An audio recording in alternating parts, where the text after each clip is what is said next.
Ang nagkulang hindi si Senator Bato. I'm not saying tama ginagawa niya. Kasi nasabi ko, tayo, yung Philippine government at Senado, nagkukulang. Transparency kasi mga kababayan, kaya itong si Senator Bato, wala ho tiwala dito sa gobyerno natin. Baka matulad po siya sa kay Tatay Digong natin na tinira ng patalikod na against of the jurisdiction na bigla ka na lang dadalhin sa dahig na against the jurisdiction ng gobyerno. Maling-mali yung ginawa kay Tatay Digong. Ganyan lang po yung pagtatanggol ni Senator Cayetano dito kay Senator Bato, mga kababayan. Pero bago tayo tumulak niyan, panoorin yan mga kababayan, panoorin naman natin po itong si Madam VP Sara na binisita si Tatay Digong dun sa dahig. At babalitaan po tayo at saka pati yung abogado niya na si Attorney Kaufman about dito kay Tatay Digong. Pero bago tayo tumulak dyan mga kababayan, isang share, like, subscribe lamang po para updated po tayo sa makaganapan dito sa ating bansa. Eto, tumulak na po tayo dito kay Madam VP. Kamusta po si Tatay Digong after sa rejection po? Hindi niya banggit kanina, ma'am. Actually, hindi ko na tinake up kasi ayaw ko na ako yung Tama. maganda yung usapan namin sa politika. May konting usapan about sa pamilya pero karamihan sa politics at kung ano yung nangyayari. We have an 80-year-old man suffering from cognitive impairment. How can a man like that flee? The risk of intimidation, the risk of threats to witnesses and the like, and once again, somebody who's suffering from cognitive impairment, sometimes he forgets information 5 minutes after you give it to him. We work with the former president on a daily basis. We know about his situation. The court doesn't. We told him that never in the history of the International Criminal Court has a suspect been released when charged with crimes against humanity. So if we'd have succeeded, it would have been miraculous. The evaluation of the medical experts will prove that we are right in our submissions. We work with that man on a daily basis, and we find it extremely difficult because of the impediments that he's facing. Hindi. But I have a personal standpoint. Pero sir, nag-reach out pa sa iyo? Kasi kay SP Soto hindi ka... Last communication ko sa kanya, yung right before the break. Yung nag-break. Tapos diba yung right before mag-resume, doon lumabas na baka may warrant, hindi ko na siya nakausap or hindi ko na siya nakatext. Pero sir, can you confirm yung sinabi niya na nakipag-biruan daw sa group chat? Sabi ni Senator P na nakipag-biruan daw sa group chat. Hindi ako masyadong active dun sa all members eh. Ang nakita kong text niya nga yung pinag-representing na dapat yung pinaka-film si Zaldi ko. Yun ang nakita ko. Kung may meron siya after that, hindi ko nakita. But I'll make it simple na. Kung may lumabas na warrant arrest against a senator, dapat niya harapin. Kung may kaaway siya, whether nagsiselos na asawa, whether negosyante na naka-negosyo niya na nakahiwalay siya, whether media na nagkasagutan, dapat harapin niya, dapat pumasok siya. Diba? Anong exception doon? Of course, kung may sakit. Okay. But this is a different case. This is a case where the Senate itself, the leadership, kami lahat, minority, majority, should stand up for a senator and ask, is he getting the legal protection that every Filipino should do? Ang hinihingi lang ni Senator Bato katiyakan na kung may warrant of arrest, makakapunta muna siya sa Philippine court. So, sino po sa inyo ang hindi papasok pag sinabi sa inyo, pag nandito kayo, huhulihin kayo, dadalhin na kayo sa hito? Sino sa inyo dito pag sinabing, boss, kung may papatay sa inyo, kung ba, may humahabol sa inyo, napatayan, na sinabi, pag nasa Senate ka, walang gwardiya dito, o walang makikialam. Diba? Yung personal safety at liberty ng bawat isa, nasa Constitution yun eh. So iba yun. So pag sinabi halimbawa si Senator X, may warrant of arrest, hindi pumapasok, ay sabay-sabay tayong lahat. Hindi dapat harapin mo kasi Philippine court yun. Kung may asawa na hinahabol ka kasi may ginawa kang masama, ay harapin mo. May security naman dito, may bodyguard ka, pero pumasok ka, huwag ka magtago. Pero yung nangyayari ngayon na baka meron, baka wala na ICC, tapos ang sabi ng DOJ, pwedeng voluntary siyang gano'n. So, sino sa inyo dito? Kung tingin nyo, bigla kayong arrested, bigla na lang kayo dadating sa hit, nandito kayo sa Senate ngayon. Ang nagkulang hindi si Senator Bato. I'm not saying tama ginagawa niya. Kasi sabi ko, tayo, yung Philippine government at Senado, nagkukulang. So hindi po kayo agree na magtago na lang siya kung ayaw niyang sumurrender? That's his call, that's not my call. I'm just saying, I always put myself in the other person's shoes before I said kung tama ba. So kung may papatay sa akin, and ang hinarap ko yun, in many administrations, may death threat. Pero parating sinabi ni Senate, sir, pag dito, pagtatanggol ka namin. Di ba? Yung sinabing, baka bigla kang arrested, ay sir, kung warrant of arrest yan, hindi kami papaya. Di ba? Yung liberty mo protected.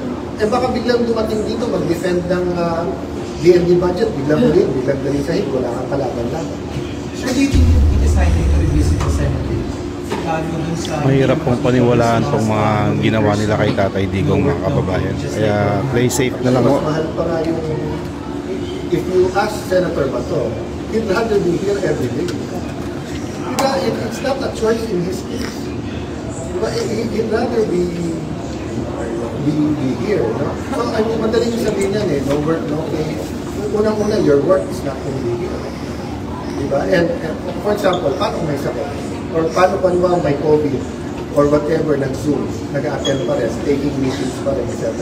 So, I will agree with you in general. But hindi yan ang pinag-usapan, hindi to no work, no pay. Hindi siya makatapak dito kasi walang guarantee na hindi siya arrestuin at i-deport sa Hague na walang say ang Philippine courts. Wala akong problema kung sasabihin ng gobyerno. Hindi. Pag hinuli yan, pwede siya pumunta ang korte. Kami mismo sa minority, at least ako, hamunin ko siya, pumasok pa.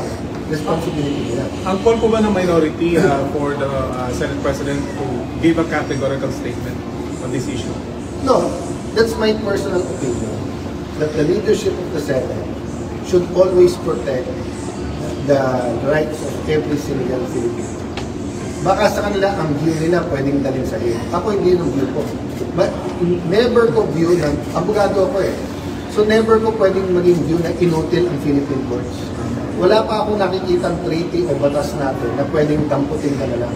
Kahit dun sa mga treaties natin na pagka yung may crime dito, may crime doon, tapos pwede kang dalhin doon. Pwede ka munang dumulog sa korte natin. Kaya naalala niyo si Congressman Jimenez, di ba? So US na yun. Pero kailangan yung korte dito magdesisyon muna kung tama yung extradition niya. Sir, do you agree dun sa sabi ni ST na pwedeng sampahan natin complaint dun si Senator Bato sa hindi pagpasok sa Senate? Lahat pwede, sampahan.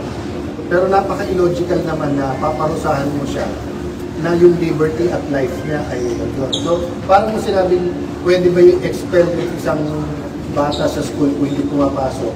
Kung sinabi ng principal, yung bata na yan may papatay, hindi ko siya mapoprotektahan. Ikaw magulang, papayagan mo siya kung pumasok doon. Tapos, itra-threaten nila, expel, nasa records niya, na-expel siya. Ikaw nagsabing hindi mo mapoprotektahan. Pero sir, so napaka-illogical na mag-prosper yung ethics case. Yung mag-file pwede. Lahat naman ng klase ng pag-file pwede. Ang question, may ground ba? Ano nga yung ground? May threat siya against his liberty. pero sir, under Senate rules, meron bang sanction yung ganito katagal na absence ng isang Senate? Ano kasi ito extraordinary. Kasi wala naman tayong ibang case na may ganyan. Diba, kahit sabihin mo ng personal threat, hinahabol ka ng meron kang utang, hinahabol ka, papatayin ka, may nakaaway ka, papatayin ka, o kaya court. Diba? So, for example, when Senator De Lima, diba? Nag-usap lang, kailan lalabas. Yung, naalala ko na yung mga progressive groups, parang ni GMA, nandun sa House, may usapan, diba? Pero kumarap sila. Kasi nga, that was a Philippine court. Pero sir, under Senate rules, meron bang certain parang provision or line na nagsasabi na may parusa sa senator na hindi makakapasok within a period of time? Hindi. I don't know if Senator Tingnon, di ba nung kinasuhan siya nung kay Senator Dela, sabi din niya, walang hustisya sa mangyayari habang sila nandiyan. So, nag-appear siya nung kay President Pinoy na. But si Senator Ping mismo nagsabi, hindi madaling magtanong, mahirap. Mahirap talaga. Dapat kasi itong gobyerno natin, mga kababayan, pantay-pantay lang. Dapat igalang nila yung jurisdiction. Huwag ho silang bigla-biglang manghuhuli at dadalhin sa ibang bansa na katulad nung nangyari kay Tatay Digong natin. Kaya ho itong si Senator Bato, mga kababayan, hindi ho sumisipot dito sa Senado, iyan po ang dahilan. Hindi ho siya masyadong tiwala. Sabihin na lang natin tiwala, play safe na lang siya. Dahil nga po, itong gobyerno natin is sila yung kumokontrol. Dapat ang unahin muna nilang huliin yung mga kumurakot sa mga bilyo-bilyo ng pera natin. Hindi yung inuhuli nila itong si Senator Bato na wala namang kinalaman sa corruption. Ang issue natin dito yung napakalaking kahiyan at kaya nagkalugi-lugi ang bansa natin na kahiya. Ito dito sa flood control, yung mga bilyo-bilyo na ninakaw ni Romualdez. Na marami na nagsasabing mga witness na tinuturo yan si Saldico tsaka yung mga mastermind nila. Yan ang huliin nila, mga kababayan. It's unfair tong gobyerno natin. Kaya tayo, mga kababayan, talagang ano lang ho tayo dito. Pagdasal-dasal natin si Tatay Digong na makauwi na dito sa video na to na napanood natin na pinasyalan ni Madam VP Sara. At saka mapagbigyan na rin yung kanyang case na yung health issue niya at para makauwi na si Tatay Digong. Kung ayaw talaga nila dahil nga po itong nagagawa ng power, talagang kontrolado nila yung ICC, maghintay tayo ng 2 years of reckoning. Pagkaupo ni Madam VP, tingnan naman natin sila naman yung babalikan ng mga ginawa nilang pagnanakaw na yan, mga kababayan. O hanggang dito na lang ho muna tayo, mga kababayan. Ito po ang News That Matters. Lagi ho kayong mag-iingat. Isang share, like, subscribe lamang po para lagi naman po tayong updated sa mga balita dito sa ating bansa. Mag-iingat po tayo lagi, mga kababayan, and God bless.